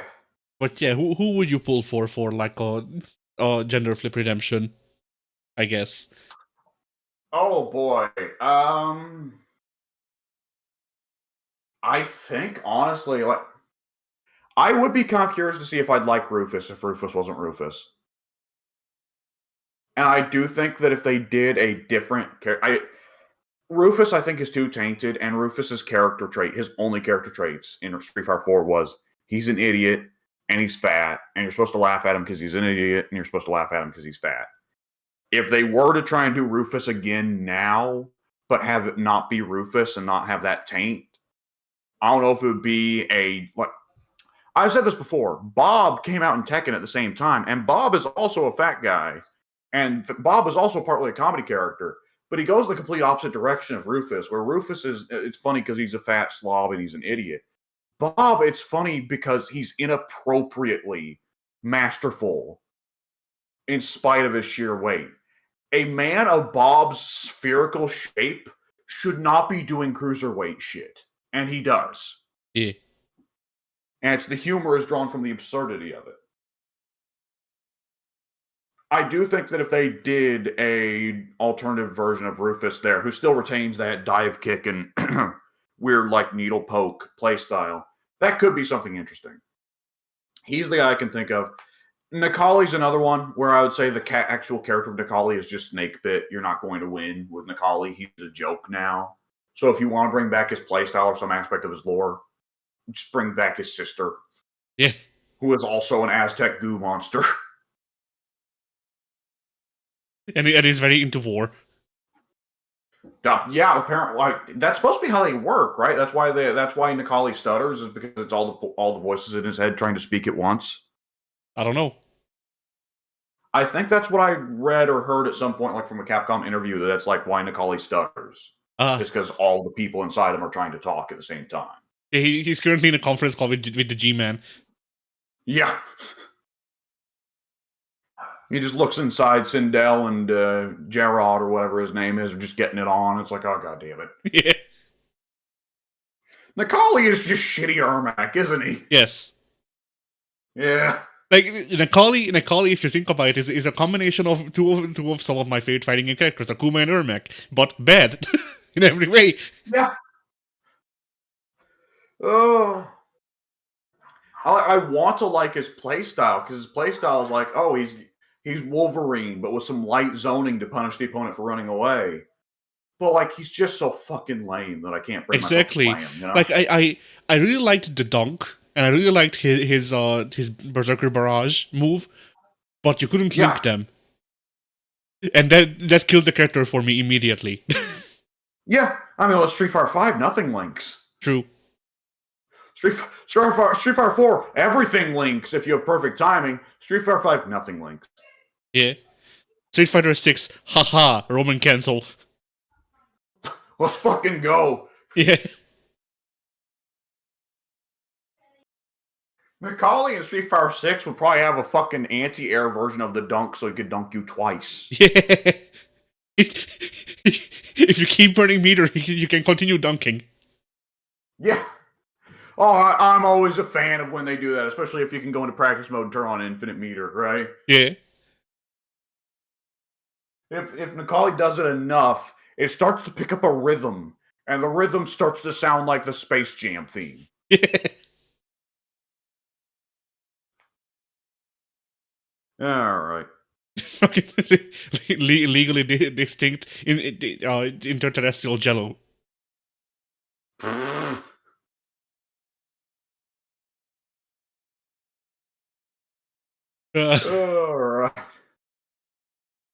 All right. I'm going to propose we wrap it up here and we say fighting games were, because I have Tekken 7 installed. All right. Well then. Fighting games were, I guess. Oh!